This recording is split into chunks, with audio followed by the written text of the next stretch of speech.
These are African rhythms, passed down to us through ancient spirits. Feel the spirit, a unifying force. Come on, move with the spirit. Stand up, clap your hands. Groove with the rhythms, get down, get off.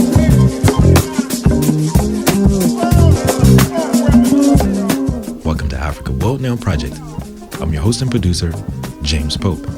Today, Motown and the making of working class revolutionaries, the story of the League of Revolutionary Black Workers, with Walda Katz-Fishman and Jerome Scott. Africa World Now Project is next.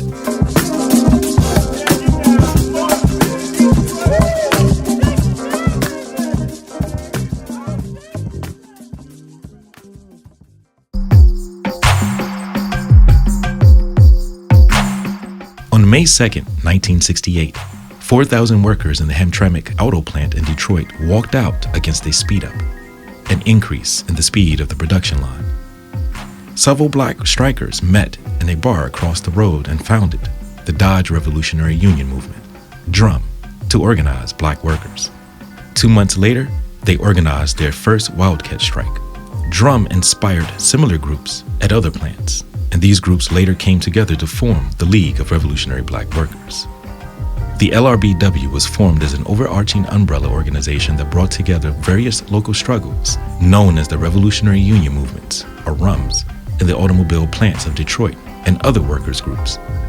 Composed of black workers, they adopted a Marxist orientation combined with black nationalism. Forming in 1968 and lasting until about 1973, they were able to organize a vast number of workers to fight for their collective interests.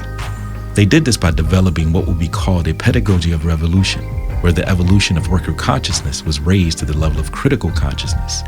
And for the LRBW, this meant developing a process that merged class consciousness with a revolutionary consciousness as they engaged in practices that spread the idea of struggle to other workers.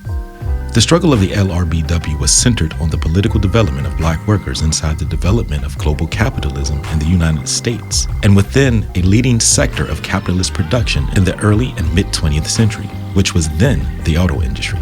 This socio-economic location molded a section of black workers into working class revolutionaries. The historical moment that shaped LRBW was located at the nexus of the post-World War II capitalist expansion and the beginning of capitalist globalization, rooted in the new technical evolution of the forces of production, a turn to industrial automation of the workplace. The very process of their pedagogy of revolution was their study of theory and what was produced when this theory was applied to real-world experiences, which shaped their practice into workers' power.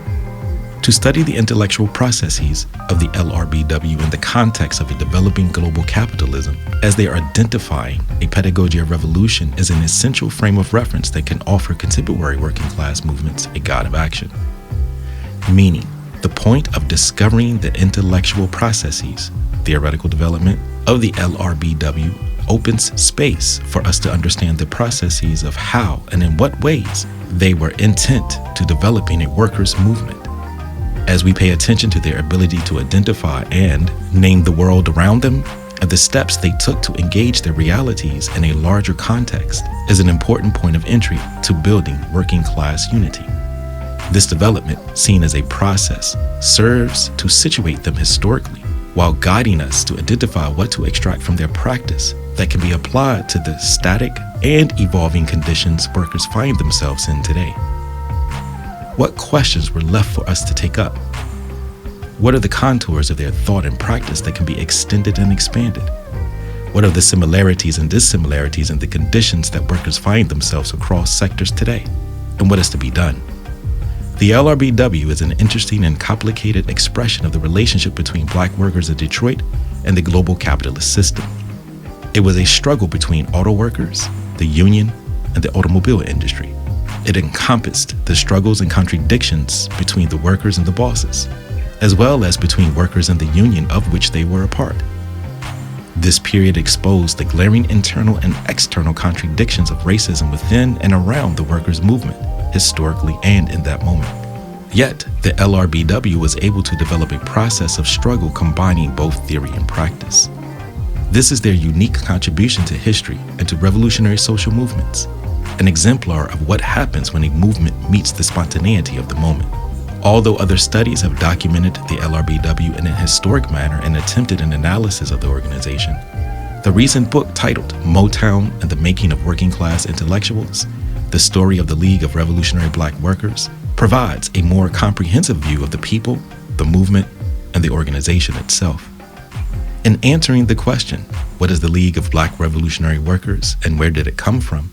John Watson, in a 1971 interview with Radical America, gave this answer. The League of Revolutionary Black Workers is a federation of several revolutionary movements which existed in Detroit. It was originally formed to provide a broader base for the organization of black workers into revolutionary organizations than what was previously provided for when we were organizing on a plant-to-base basis. The beginning of the League goes back to the beginning of Drum, which was its first organization. The Dodge Revolutionary Union movement was formed at the Hamtramck assembly plant of the Chrysler Corporation in the fall of 1967. It developed out of the caucuses of black workers which had formed in the automobile plants to fight increases in productivity and racism in the plant.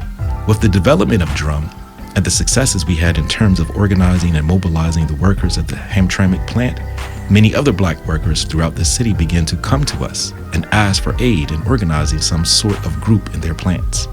As a result, shortly after the formation of Drum, the Eldon Axle Revolutionary Movement, LRUM, was born at the Eldon Gear and Axle plant of the Chrysler Corporation.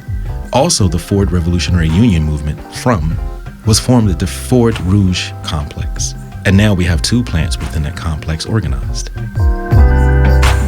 In relation to a shift in organizing objectives, specifically, quote, expanding its organizing activities to other areas, such as hospital workers and printers, who were being organized, as well as the United Parcel Workers Black Caucus, which is one of the League's affiliates.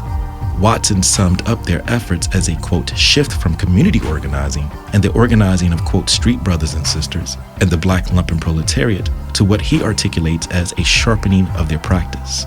In the interview, Watson outlined this further, quote, our analysis tells us that the basic power of black people lies at the point of production, that the basic power we have is in our power as workers. As workers, as black workers, we have historically been and are now essential elements in the American economic sense. Therefore, we have an overall analysis which sees the point of production as the major and primary sector of the society which has to be organized, and that the community should be organized in conjunction with that development. Watson goes on. This is probably different from most analyses which say the primary objective is to, quote, go out and organize the community and to organize the so-called, quote, brother on the street. It is not that we are opposed to this type of organization, but without a more solid base such as that which the working class represents, this type of organization, that is community-based organization, is generally a pretty long, stretched out, and futile development. Writing in Motown and the Making of Working Class Intellectuals, the story of the League of Revolutionary Black Workers, Jerome Scott and Walter Katz-Fishman highlight General Baker's assessment of the objective forces and the subjective understanding of the base to analyze the difference between the spontaneous movement and the development of organization that reflected the changing conditions, that is, of the political economy and its impact on the realities of the workplace and the community. General Baker explained, quote, there's a difference between a movement and an organization. A movement breaks out spontaneously. Movements broke out at all the factories and other workplaces like the Detroit News, a major Detroit newspaper. Organizations are always running, trying to catch the movement and the motion. It's an important lesson that movements are spontaneous. They break out. Be prepared so when you see them, you can take advantage of them. That's the way history poses itself for us. It is vital at this point to point out that the process of consciousness formation cannot happen in great leaps without study, not simply reading. One's consciousness does not move based on the ability to quote lines of radical thought as if they are scripture and then applied for the justification of some uncontextualized point you're trying to make, but studying into practice. Study to understand the objective conditions to develop an analysis that leads you and us to ask more questions. A process captured in the continuity of studying, practicing, assessing, repeating. Jerome Scott offers his reflection on the role of education in their political work from the perspective of the workers. Quote, "We began to think about what kind of program should we have? What kind of theory is the theory that most relates to what we are doing? We ended up with Marxism, Marxist-Leninism as the theory that relates most closely to our lives. We were production workers. Marxism was written for workers. So from that perspective, it was easy to understand. What was not easy to understand is that this education process for many of us was brand new. For myself, I spent most of my life working off gut instinct. It had nothing to do with any understanding of what was going on economically, politically, or globally. In our study, we began to see connections between the way the plant was run and why it was run that way, because they had to make maximum profit. Adding more on the role of political education and its centrality in organizing, Charles Simmons asserted that, quote, "Political education is more than an economic exercise. It is a tool of analysis and guide of struggle." Simmons goes on to suggest that, quote, "The study of social history is a lifetime struggle. We embarked on it and figured we had to learn continuously about what happened in the past, how to apply that to the present, and have a vision to the future. Study was a central part of our lives, but study always had to be connected with practice, with action. That distinguished us from the academic community, where you write a book about it and that's it." Today, we explore the story of the League of Revolutionary Black Workers with Jerome Scott and Walda Katz Fishman, authors of Motown and the Making of Working Class Revolutionaries, the story of the League of Revolutionary Black Workers. Walda Katz Fishman is a scholar activist and professor of sociology at Howard University, a founding member and former board chair of Project South, Institute for the Elimination of Poverty and Genocide. She is a contributing author or editor of popular education toolkits and books, including the United States Social Forum, Perspectives of a Movement, and the Roots of Terror. Jerome Scott is a former auto worker, labor organizer in Detroit auto plants, and member of the League of Revolutionary Black Workers, the founding director of Project South, Institute of the Elimination of Poverty and Genocide. He is a contributing author or editor of popular education toolkits and books, including the United States Social Forum, Perspectives of a Movement, and the Roots of Terror, amongst others. Our show is produced today in solidarity with the Native, Indigenous, African, and Afro-descended communities at Standing Rock, Venezuela, Corporation Jackson in Jackson, Mississippi, Brazil, the Avalon Village in Detroit, Colombia, Kenya, Palestine, South Africa, Ghana, Haiti, and other places who are fighting for the protection of our land for the benefit of all peoples. Listen intently, think critically, act accordingly.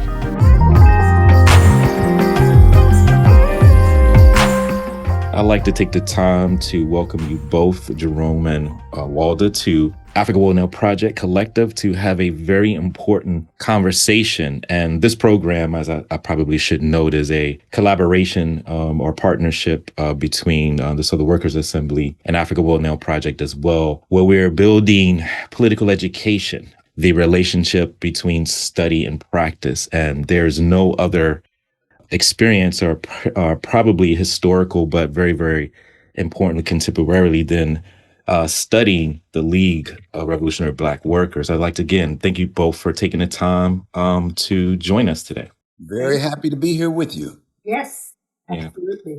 So you all have produced, I'm very excited. You all have produced a very important work on the historical, obviously more contextual. I don't even think we can call it historical in the context of more of an analysis of a moment that can project and telescope into the future. Or really, how do we understand, how do we get to this moment? And also, what are some of the lessons and some of the ideas and concepts and struggles within the League of Revolutionary Black Workers, but also what the League of Revolutionary Black Workers was struggling against. And this is a very important moment, particularly as fascism has taken or is taking a root in our society. And the book I'm talking about is Motown and the Making of Working Class Revolutionaries, the story of the League of Revolutionary Black Workers. There's so much here, but what I wanted to do is I've constructed our conversation around some themes that the book kind of explores in more detail. and political education, the role of students and youth, internationalism, class consciousness, organizational objectives, gender, race, class at the point of production, so forth and so on. All of these things. And but let's start here. Let's talk about the environment that produced the League. And I guess we can go with Jerome, and then Walter will we'll go from there. Yeah.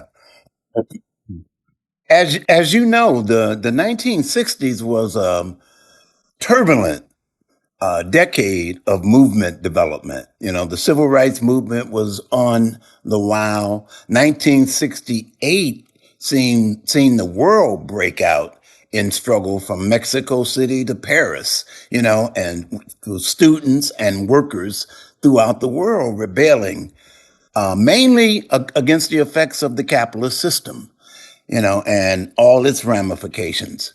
And it was in this era that the League of Revolutionary Black Workers began to develop during that period of time of the 60s. In 1967 in Detroit, there was a rebellion. And the rebellion broke out, because of a raid on an after hours joint in Detroit. But that after hours joint was full of auto workers. People had just got off work and they come to have a couple of drinks before they go home, especially if they was working the midnight shift, and the police would periodically crack down on these after hour joints. But that particular day, the workers just wasn't having it, and so the rebellion broke out in 67. Now, the thing that the people who eventually developed and was part of the League, the lesson that they came away from that rebellion was that something was going on here. Because when, the city was shut down, a curfew was on for everybody. But if you worked at the plant, at the auto plant or the rubber plant or the steel plant, they gave you a pass to walk through the streets and get to work. And seeing and absorbing that really had an effect on the way we constructed and the way we understood the role that the League had. And, because that made us realize that the workers had some power. If they were willing to escort us to work during the city halfway burning down, that meant that there was something that we were doing that was really important to them. And we took that lesson and held on to it throughout the process of the development of the League. So that was the environment. So in 1968, DRUM, a Dodge Revolutionary Union movement, called the Wildcat Strike at the Chrysler Corporation, and that just set everything in motion. That first 1968 strike. I worked at the Chrysler Detroit Forge plant in Detroit, and a couple of us went over to Dodge Main to meet with folks and asked them what happened. What are y'all doing, and how can we get a part of this? And that was just an example of what happened in a number of workplaces throughout the city. And it wasn't just industrial workplaces. It was distribution, UPS. We had a Revolutionary Union movement at UPS, at the U.S. Post Office, various other industries that were popping up around Detroit. And it was on from then. Once DRUM jumped off, we started a RUM at Detroit Forge. There was a RUM at I think at our height, there must have been about 20 to 22 different RUMs that we had as part of the organization. But that was the environment.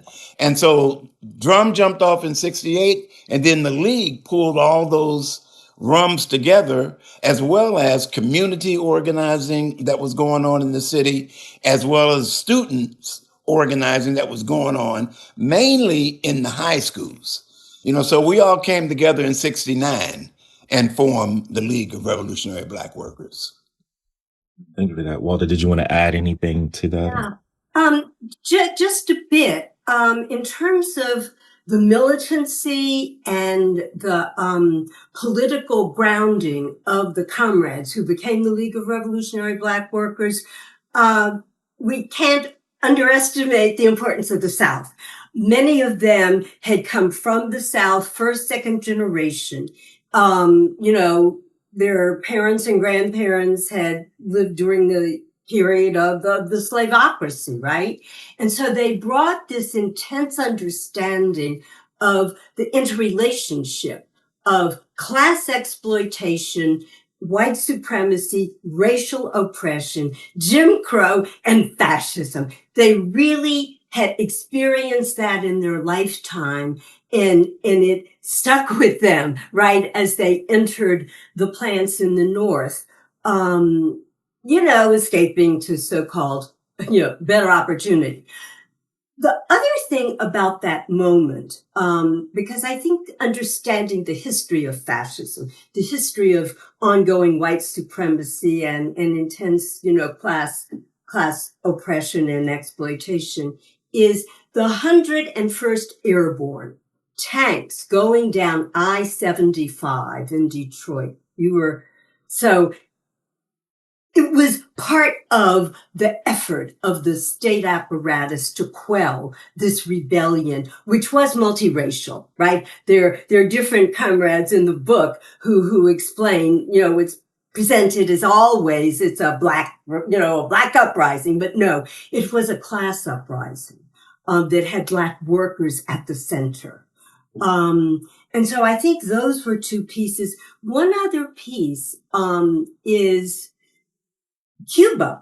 Okay. The Cuban Revolution was, about 10 years earlier. And several of the comrades, including General Baker, who was one of the people that was picked up during the rebellion and sent to Iona or Jackson, one of the, the prisons there, in Michigan, they had traveled to Cuba and were deeply impacted by the Cuban Revolution. So it seems, as Jerome said, this melding, right, this gumbo, if you will, of internationalism, of the slaveocracy of the South, and of the ongoing fascist rule in this country.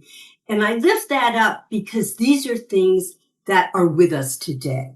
And I think we have to explain, why we thought things got better, and then why everything is just reverted to a very intense kind of fascism, which is attacking all workers. But again, Black workers have historically been right at the center of this working class struggle. And we talk about, and Jerome, you write about this, and Walter, you put this, kind of make a entry point into the relationship between race and class at the point of production.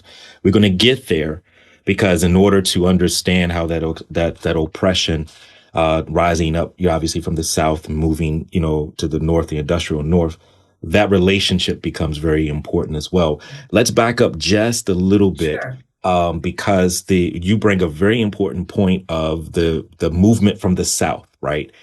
People kind of couch this, and I want to hear, your perspectives. This is an argument that I've been making, particularly in and out of the classroom, that to kind of describe the movement, particularly of Black folk from the South into the North, as a great migration, while that nomenclature, that particular title, kind of missed the point that it was war in the South, right? There was this, so what happens when we look at that as a refugee crisis of Black folk moving from the South into the North, bringing struggle? Is that a kind of interesting, or you get what I'm saying? Like, what does that frame do? Because if I'm looking at the League and its development, I look at it as warriors and folk coming from the South into the North and bringing the struggle with them. Walter, you can respond, and then Jerome, as well. Well, I would agree. The word migration, is a bit mild for the kind of intense violence, right? That Black folk were living through in the South. I mean, massive lynching and just kind of a enslavement, if you will, on what had been the slave plantations, right? And so it was of necessity. The other thing, though, that we need to hold on to is what was Detroit becoming? Why was the industrial North, Midwest, this magnet, okay? And partly Henry Ford recruited not only Black workers, but also international workers, particularly from the Middle East, right? There's a huge Middle Eastern and Palestinian community in Detroit that was in the plans at the time, because he thought that that would keep Black and white workers from organizing together. So I think it was more, escaping the violence of really state terror in the South. I mean, that's what fascism is, right? That's what Jim Crow was, state terror in the South. And so, and then there were these opportunities but it's kind of necessity, I mean, there's this sense of necessity. And okay, so you go north. So I think that we should reframe this question. And I think also what the Southern experience means in the revolutionary process then, right? And now. Because in some ways it is multiracial, though Black folk are at the very, very center of it, right? It's also very patriarchal. I know we'll get to the gender question, but just to say that patriarchy, and I mean, because the South was really the cauldron of the origins, right? I mean, at its inception, America is a Southern nation, with all the terror and horror that brings. So I think that, especially because you're working with Southern Workers Assembly, it's important for us to lift up the strategic location of the South in the revolution then and in the revolution now. You make two points, and I definitely want Jerome to kind of piggyback. What did that look like, particularly in the plant? But also, if you could wrap in your own experiences, in war, like having this international context, because Detroit looked different. You had the Shrine of Black Madonna. You had community organizations. You had Republic of New Africa. That's right. You had talk of contextualize what Walder kind of laid out for us in that particular way for us. Well, the first thing I want to say is that, immigration sort of indicate to people that people were making decisions, to where to go, and planning to go somewhere. Well, I think most Black folks' experience was the same as my family's.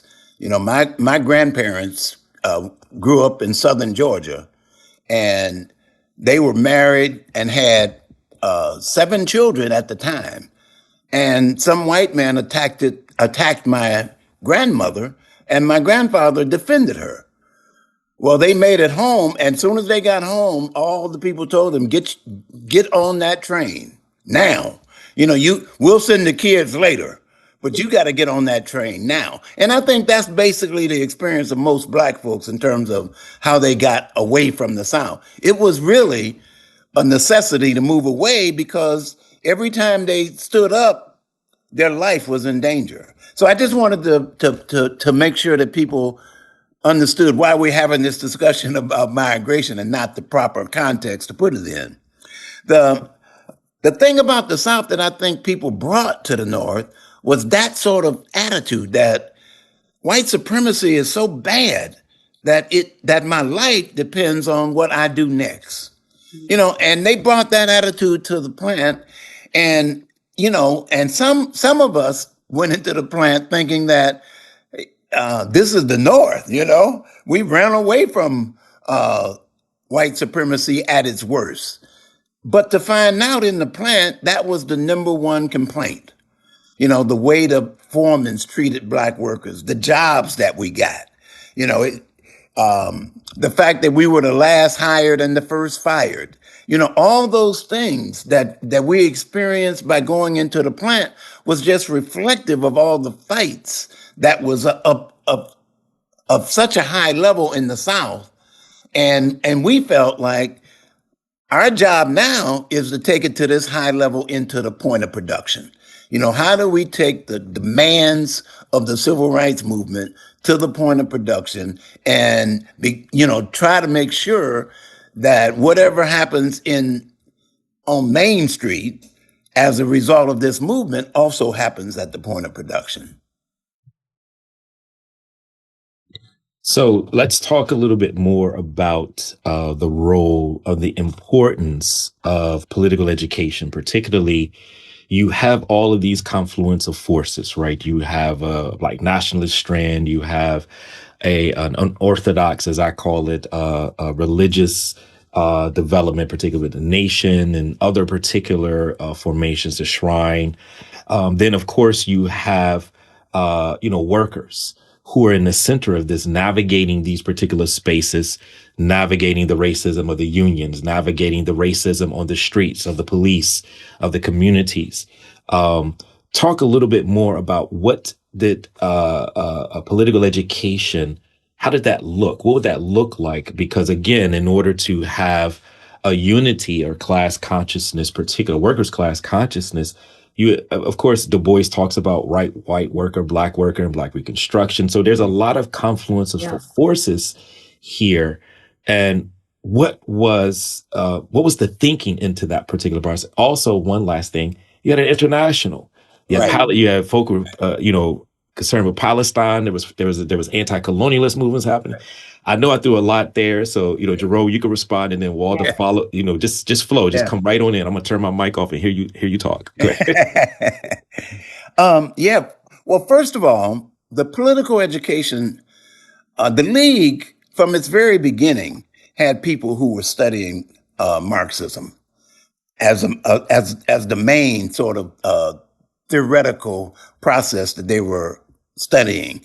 That process basically for the first couple of years of the League did not penetrate down into the rank and file yet, not the first couple of years. But I mentioned that the leadership had studied because, like Walter was saying earlier, part of that leadership had went to Cuba. But also part of that leadership had also been to the Middle East. And the conversations that we would have at meetings would not only talk about what's happening in the plant and all that, but reports would be given about what's going on with the Palestinian struggle. We hadn't studied the Middle East, but we got information about what was going on a pretty regular basis because parts of the leadership were not only studying that, but participating in those struggles.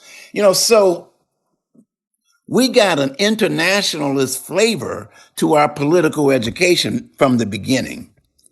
Now, what made the rank and file begin the process of political education in earnest was that after a couple of years, we did an evaluation of our work, in the plant. And we found that we had made a lot of advances. We had people who were elected to union positions of steward, and some people who were elected to the International Council of the Union and all that. And the same thing on management. We had managers hired and so on and so forth. But then when we looked around, the life that we had to live at work was still the same. It hadn't changed. The white supremacy was still there. The health and safety issues were getting worse all the time, and so we began to think that we needed to think about what we were demanding if we were getting positive results, but not the kind of changes that we needed. And at the same time, there was these internal struggles going on within the League that pushed us toward the need for political education, because it eventually became those struggles eventually became the basis of a split within the League. And so there was various forces forcing us toward trying to get a better understanding of what's happening in the world. And so once the split happened, and we found ourselves, the split went along the lines of most of the workers in the plant and most of the community and student organizations stayed with the League of Revolutionary Black Workers. Some of the community organizations and some of the national contacts that had been developed around the League went with the organization that was being called the Black Workers Congress. And three people from the executive committee went with that, and four people from the executive committee went with the League. So it was a pretty significant split. We decided that we needed to understand the world better because we needed to develop a better program. I mean, that was really the essence of it. We realized that our organizing work was good, but our political understanding of where we should be concentrating and what kind of work we should be doing in those plants might need a different sort of thing to it that we hadn't done. And so we went on what ended up being about an 18-month educational retreat in which most of us studied at least 3 or 4 hours a day. Like I worked midnight shift, and I would come from work to the office, and about 20 to 25 of us who worked midnights would come together every day after work, and we would collectively study, which I think is really critical, the collective study of Marxism. Because everybody talks about how difficult Marxism is, and really it was written for the workers. I mean, when you really get down to it, it was written to try to give the workers the kind of information that we needed to really understand the capitalist system and understand where our blow should be pointed at. And so to us, that was the most important thing, that the better you understood this world, the better organizer it would make you. And so that, and I believe that's what kept us going. That's what kept us studying, because we realized that we were unfolding concepts of the capitalist system that we had never considered before. Like for instance, we were unfolding that white supremacy was not just an oppressive system. It was also very profitable. They profited from white supremacy. That white supremacy enabled their exploitation to be more intense. That black folks were not just hated. I mean, that wasn't the core of it. The core of it was we could be exploited, and we could be exploited even more than white folks. And so that hatred was the basis for setting the condition for the exploitation. And I could go on and on and on about the concepts that we unfolded that we just had never conceived of before. But that's the thing that kept us going. And that's the thing that made us realize that political education has to stick with you throughout the development of this struggle, because things change every day. And you cannot rely on what you studied in the 60s and 70s to solve the problems that we encountered in 2025. There's some similarities that we understand, but the totality is really different. And we have to be able to apply our understanding to this reality and not the former. No, please, Walter, if you wanted to add into this, because of course you were at Wayne State at during this particular time, right? I was at Wayne State. Yeah. It was the first time I was exposed to Marxism. I went to elite Southern University, Tulane, and, sociology. I mean, there was no Marxism. And so when I got to Wayne, it was 68. Okay. That was the year. I didn't know the League comrades, right, directly, but like I said, they had taken over the South End Press, right? I mean, Wayne State was a League of Revolutionary Black Workers campus, okay? And I just hadn't gotten acclimated yet. But this sort of, revolution in working class struggle and Black struggle and anti-Vietnam War struggle, it was in the air. But as a sociology student, grad student, we read Marx. And, when I read it, I said, oh my God, that explains my life. That explains New Orleans and Jim Crow, right? That explains the difference between the reality of the world and the way it is presented to us, the way, people want it to appear. And so I think that, for me, it was essential in how I eventually joined the journey during the period of the Communist Labor Party, which was in the 70s, which was the next formation, so to speak. But I also think that when we interviewed the 40 plus folk, right, that we interviewed for the book, the one thing, wherever they moved politically, the one thing that they all said was that this political education, one, kept them grounded, two, kept them from burnout, right? I mean, political education is essential for us to really understand the process of revolution, right? And so it was really a critical tool and remains one. And I think for, those two kind of essential reasons. One, it helps us understand the changes that are happening, and that even, when we're further along in the revolutionary process, things will always continue to change, right? I mean, change never stops, right? It's the continuous piece. And to understand the centrality of living in a capitalist society in which there's only one choice of what class is going to be able to control it. I mean, that's very clear in Marxism. It isn't so clear in a lot of other theories. And it's to understand, which the League also came to understand, the multiracial, multigender, and international quality of, and intergenerational, the multigenerational.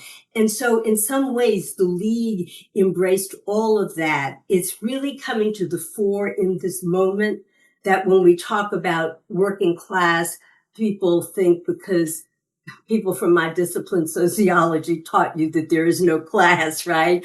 But they think of working class as white people. And that is just totally wrong. And so it's part of that clarity that comes from the unity of struggle and study. And neither one of them alone is going to get us to where we need to go. And so that is just one of the biggest lessons from the oral history of the League, is that this was really helping keep people grounded. Because we all live in an economy, no matter what we think our politics are. And one of the comrades said, I don't want to talk about I just want to talk about the economic foundation of society, because that impacts all of us. And so I think that there are all of those, kind of elements and bits and pieces, that for us, I mean, Marxism puts it all together, I think, in a way. It's a holistic methodology of analysis, and it's a methodology of ongoing change. And I think of optimism, right? Yeah. And I think that that's really important to me as a theory. And for the comrades, it brought a great sense of, we can win this in the right, conditions, time, and place. So the I add spontaneity. just one more thing to Oh, that please, before absolutely. we move on. Please. And I mean, what we understood about Marxism is that it had to be applied to the real world. It's not an answer to anything. It's an understanding of the conditions that you're surrounded with, and gives you some indication of how you can understand those conditions better, and therefore be able to struggle with them differently. And we found this to be true in our work in the plant. I mean, the fact that during that period of study, we studied the whole concept of class, and looked at it from the wildcat strikes that we had as black workers, and pulling out black workers, and what that meant in terms of its effectiveness.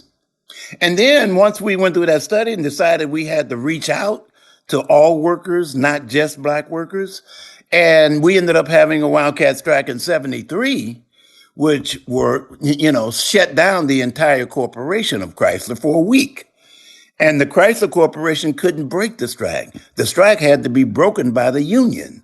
The International Union had to come into our plant, the Detroit Forge plant, and basically we had a fist fight on the picket line with the International Union, which was the cause of breaking our strike. But that, to be able to understand that, yes, we were effective as black workers and in calling for the wildcat strikes, and they were really good, but we were even more effective when we approached it as a, working class revolutionaries reaching out to other people who would listen to us no matter what their color was. And we really understood that's why what you have to do with Marxism as a theory. You have to apply it to the real world and the work that you're doing and see that it will improve the outcomes of that work. And so the relationship between theory and practice is this is one of the, we talk about it, even whether you're in the classroom or whether you're in organizing spaces. So obviously this moves into kind of like thinking specifically about the organizing practices of the league. And how the relationship between political education and the development of consciousness, working class consciousness becomes important. Could you talk a little bit, you mentioned wildcat strikes. Could you talk a little bit more, and this is in the book. Let me also make sure I plug this. A lot of what we're talking about is in the book, y'all. Right. Those of you who are listening, everything, far. All of this. So, but could you talk a little bit more specifically about, the organizing practices that you in your study became clear? Mm-hmm. Because I think it's important to understand the conditions. And there was something that was written in the book.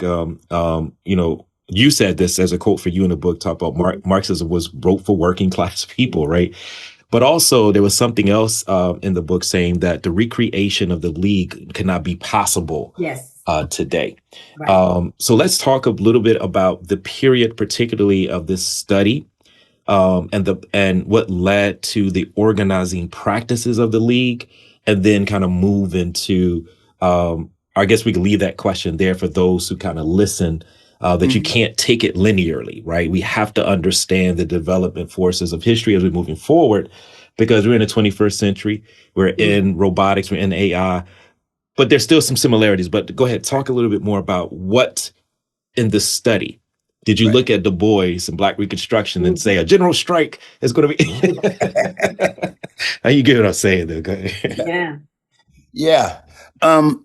We did look at Du Bois, and I don't think we actually understood the importance of the general strike back then when we looked at Du Bois. But Du Bois' Reconstruction and the defeat of Reconstruction was very, very instructive for us, because the Southern question was big, in terms of our organizing, because a lot of us were either first or second generation, from the South. And so the Southern question was something that we discussed all the time. And mainly we discussed it because we wanted to figure out how we could harness that resistance that had built up in the South and continued to build up, and those people that brought that notion of resistance with them to the North was in the plant with us. So it became a really important sort of inspiration for militancy, and for fight back that people had experience with already. It wasn't a new concept to be dealt with. So the Southern question was big in our operations. But the most important thing, I think, was that we sought to make sure that everybody in the plant knew what was going on in the plant. So we had a regular distribution of flyers that we produced ourselves. Every room or community organization or student apparatus produced their own literature, produced their own propaganda, and that was important too, because there was different things that was happening in different places that should be emphasized. Like in my plant, the main thing that we ended up emphasizing was health and safety, because someone was getting hurt in the plant every day. And so a lot of our literature was around that. So the question of the role that the South played in our organizing, the role that literature and propaganda played, was all supported through our education. And one of the things that I didn't mention before, when we were on our education process, we got some visitors that visited us in Detroit from Ethiopia. Because there was a big developing working class struggle in Ethiopia against Haile Selassie and that whole grouping. And a group of Ethiopian students that had been here in the United States studying was on their way back because the struggle was getting to a real height in Ethiopia. And they stopped in Detroit and stayed with us for about a month, and studied with us. So that really did emphasize the international nature of the need of the working class to understand what was going on, not only in your country, but other countries as well. And so that was a real boost to our organizing efforts and our understanding of how important internationalism really is in the development of the concrete struggle. And so we had to look at, and we had to look at the oppression and exploitation that was happening not only here in the United States, but throughout the world, and the similarities, particularly among workers, the exploitation, the health and safety issues, the whole issues of the relationship between the corporation itself and the workers. They were all similar no matter where we looked at. So it really became a clear understanding that we also had to be internationalists in our approach to organizing in Detroit. I wanted to also ask about, young Kenyan revolutionaries, radicals, who could you talk a little bit more? I do a lot of work with folk in Kenya, particularly young folk, Kenyan Organic Intellectuals Network. And could you talk? I know that there were a number of radicals, young folk, young students in Detroit around this particular time as well. Did you have any connection or contact with them? I didn't back in the day. Okay. I have more connection with them now than I did back then. Okay. Okay. One of the things that both Walden and I were involved in was Project South Yeah. here in Atlanta, the Institute for the Elimination of Poverty and Genocide. And the folks who are running Project South now has a great relationship with what's happening in Kenya and throughout that region of Africa. So, you might want to talk to them a little bit about the present stuff that's going on in Kenya. But no, I personally didn't have any relationship with the Kenyan community back then. And I don't know of whether the League did or not. No problem. I think they were, because a lot of stuff was going on. You had, facing Oh, it reality. was a lot. You had all types. Everywhere. You had all types of things. I think this is also a good point to pull in, the question of women and Yeah. all the, I think that's let's talk about that. How important was the question of women? Because again, I think in the book it talks about, as the communication and the education that led to a development of the printing press, that those particular things really kind of extended and expanded and attracted. But Walter, you can just please go right in. The question specifically of women in the League. Yeah. So, we talked to the women and to the men, and some were very young women at the time, about what that experience was. And the women were very clear that they did a lot of really fabulous work. They ended up running the whole kind of printing apparatus, right? That came out of some of the fundraising. But they had no official representation on the executive board. Okay. It was all men. And as Jerome and some others alluded to, this was the one period of the so-called sexual revolution. And so there was just a lot of stuff going on between the men and the women, sexually, and then politically. There wasn't the representation. There were very powerful women. One Marion Kramer, who is still with us, who did a lot of welfare rights work, but she was very vocal. And, they said the men would have to come to the women in order to get things done. Okay, to get things done. But the women didn't have a vote on what those things being done exactly was. And that was one of the conditions in the transition after the League split, that going forward, every apparatus, from the Communist League, Communist Labor Party, and the League today had to have women leadership. So I think that there was a powerful committee called the Women's Committee. And I just want to say a bit about what they did. When wildcat strikes are not supported by the union, right? I mean, there's a lot we can say about them, but they do not have union support, which means that when the workers go out on strike as part of the wildcat, that they lose money. And the question was, how do the women at home, or working plus at home, how are they going to process that their husbands, or the men in their lives are not going to work and not bringing any money back home? And so the Women's Committee was set up so that the more conscious women could talk to the other women and explain why these wildcats were so important in terms of the overall demands that were being made of both the UAW and of the corporation. The women, as I say, they held a lot of the work.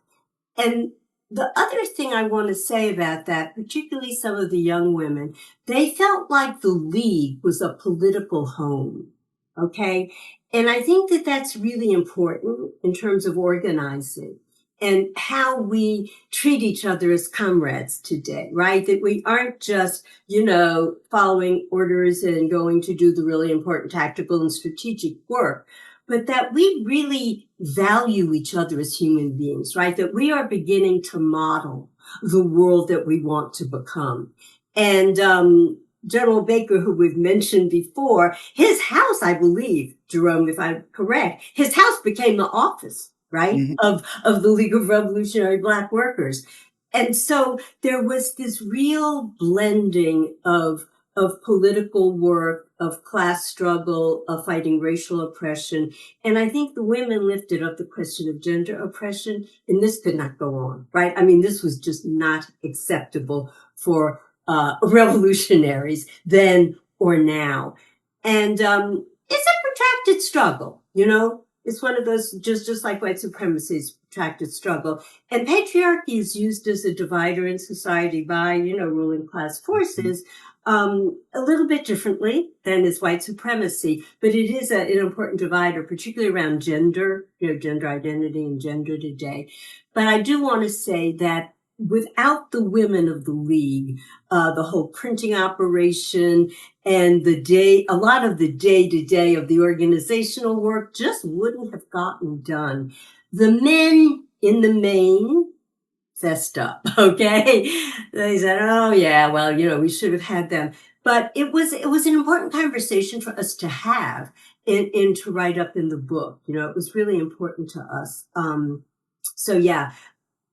And it's an ongoing struggle. And it's important to connect two things here.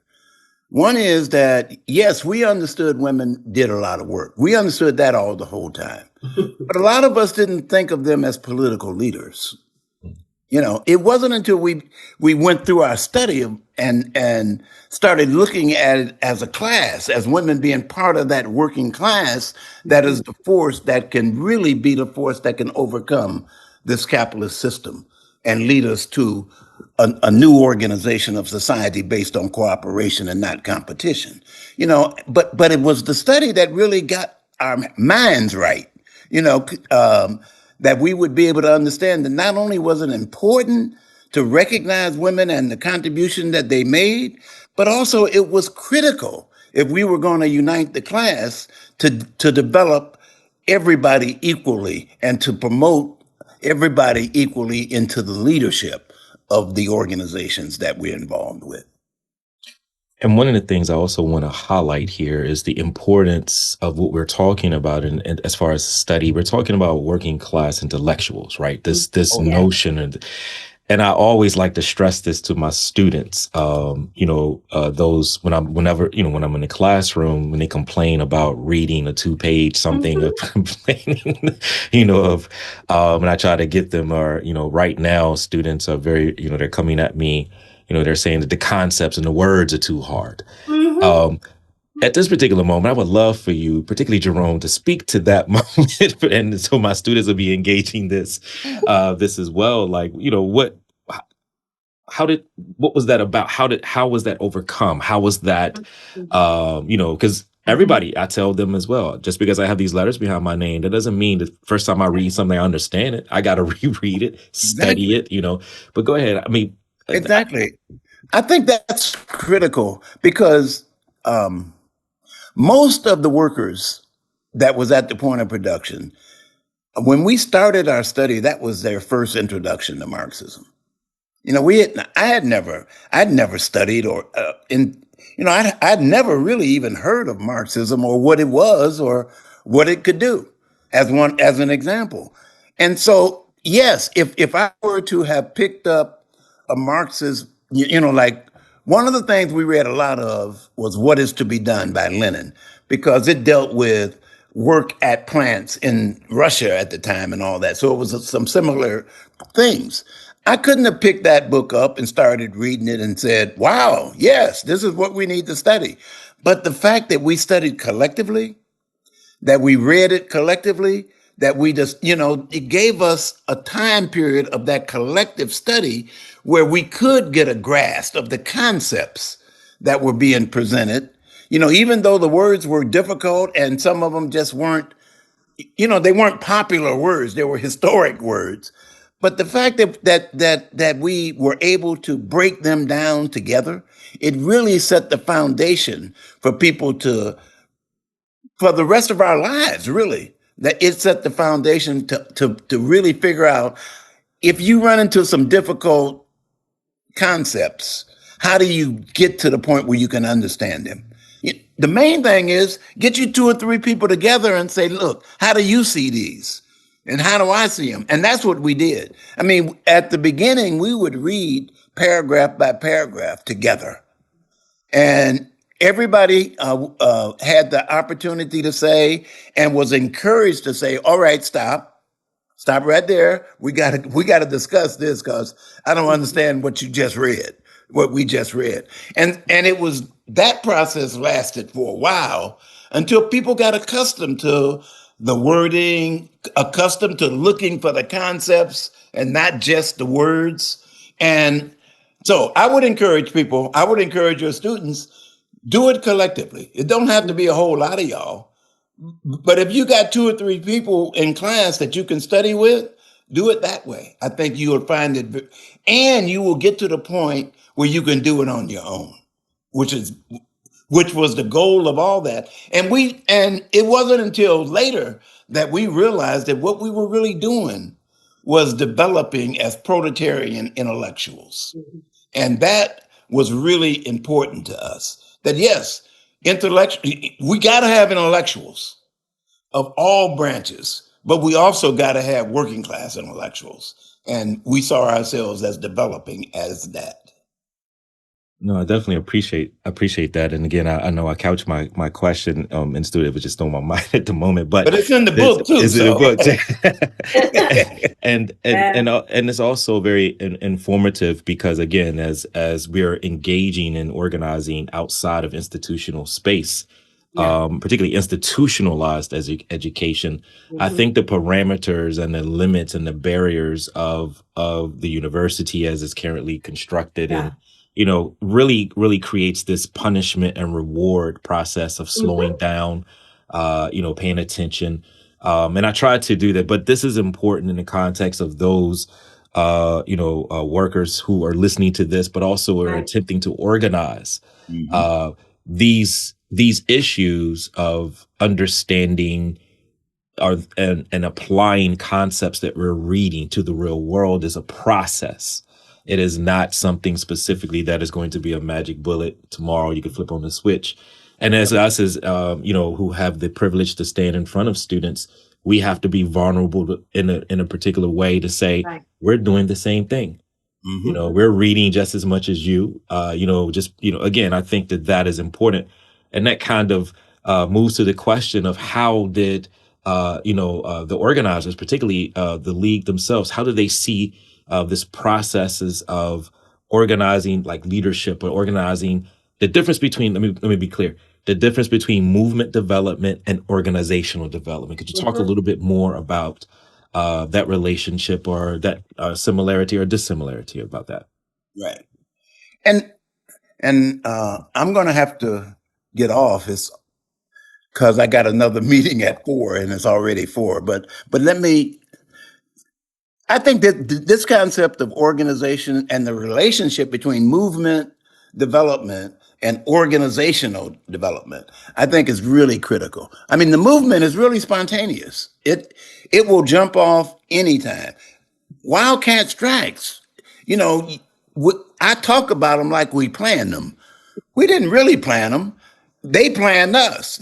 Workers would come up and be complaining, and somebody would say, "Man, let's shut this mother down."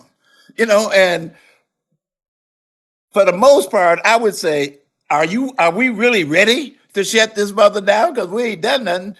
And so movements develop very spontaneously.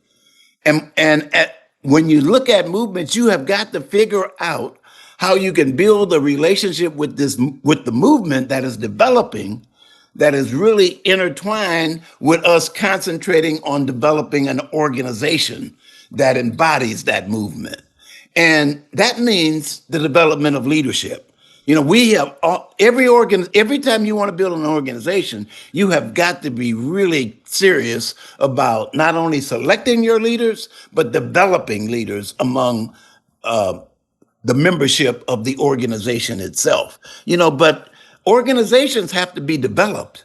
We have to have a plan for developing them politically and organizationally. We have to have a plan for political education within the organization.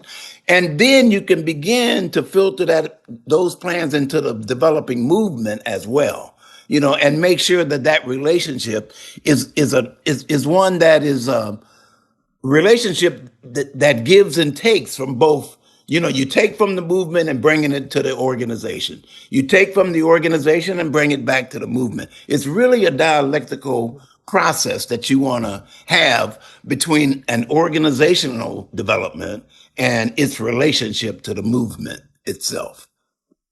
I know you have to go. So if you go ahead and go, we'll catch back up a little bit later. Yeah, we can do part 2. Yeah, no problem. But nice meeting you, and I'll be back in touch with you soon. But Waldo, before you go, and thank you for having us. This has really been enjoyable and important. Oh, good. I didn't even get to I'm only a third away. Right. But I'll take care. I'll okay. do part 2, maybe 3. Yeah, definitely. But I'll stay. Okay. So, Waldo, I just wanted to, as we come to a pause, because I think it's important, again, as we kind of, there's so much to talk about. And the book, as you all say, and rightly so, as someone who, kind of teaches labor history, particularly in the context of Black radical tradition and Black political thought, there have been people who've written about the League from this outsider type of view. This is one that you're literally having the voices of the people who were engaged. We hear General Baker's voice throughout this entire book. We hear women who were involved, throughout the book. And in this book, I think, as we are kind of, again, coming to just a pause, this also brings us up to that split. You all write about this split in the book, and then you mentioned the next iteration of the League and also Project South. Could you talk a little bit about as you got involved, particularly, would you say later, I guess in the 70s or so? 70s, yeah. Late 70s. Could you talk a little bit about what you understand about the split, but also the next iteration of the League, and how did that carry some of the ideas or some of the practices from the League, and what were similar and different as we come to the point? I know there's a big question, and we may be able to. Well, we'll probably revisit it when Jerome comes back. So, as I understand, we asked everybody about the split, okay? And there were different narratives, right, that people gave for the split. And as Jerome said, it was that section of the League of Revolutionary Black Workers who had already made a connection to the Communist League. Nelson Perry, who was on the West Coast in Watts, and had left the CP USA, and they had formed this Communist League, and their concentration was really the study of Marxism to apply it to the American Revolution. Okay, that has always been a really important theme, is that there is a particularity about the history of this country, from genocide and chattel slavery through really a continuous reality of fascism. And we needed to understand it. The other piece of that understanding is our understanding of the economic revolution, the technological, digital, robotic, now AI revolution that is upending essentially the way capitalism works, right? Without workers with wages, you can't sell. Okay. And so capitalism has to then turn in on itself and start, eating itself, eating its workers, and also raiding the treasury, right? I mean, we're seeing that in real time. And so the struggle to understand Marxism as an applied theory to life and the revolutionary process had been instilled. I mean, that had begun in that section of the League, who then joined the Communist League, the Communist Labor Party in 1974, and then we transitioned to League of Revolutionaries for New America in the 1990s, okay? As we said, the American people weren't ready for an apparatus. It was called communist, even though I would always tell everybody, I'm a communist, and, but they accept you if you're smart. No, they accept you if you speak to their reality. And so that section of the League really wanted to pursue Marxism, and the real basis of the split, from the language of the comrades who split off from the people who started the Black Workers Congress, which, by the way, never succeeded. Okay, they never really got. And so it was about resources, concrete resources. Who did the printing press belong to? Okay, how was the money going to be used? Was it going to be used to support the workers and the office and so forth? Or was it going to be used to then try to scatter throughout the country and set up apparatuses that the League was the model of, League of Revolutionary Black Workers was the model of? And there wasn't the resources or the human capacity. There were not financial resources or human capacity resources. And that was really, as I think most of the Detroit comrades spoke to it, kind of what drove the split. And Jerome has some more reflections on that. The one thing that's important about that is the question of what makes Detroit, Detroit. You and Jerome spoke to it earlier, It was this center of Black spiritual and intellectual life. And the auto industry, I mean, Detroit was the epicenter, right, of global auto. And then, there are charts in the book. As time goes on, the U.S. has, globalization and automation decimate essentially that point of production. So that's a bit about the split, but people were really committed. They had met Nelson and some of the comrades, and they were committed to going deeper into the American revolutionary process, because everybody in the 60s, right? We all, you, me too, we all thought that was the revolution. And guess what? Capitalism was able to embrace in some reforms, which now are gone. So I think that journey was one grounded in Marxism, though today we're not a Marxist organization. But I think those of us that are deeply committed to the ongoing revolutionary process all came to it through two things. One was the study. Two was the relationships, right? I mean, we don't talk enough about, and they're organizational. Okay. I mean, you can have study, but if you don't have organized study, it's going to fall apart, right? And so I think that's another lesson from the League, that they were family, they studied, they struggled, they partied.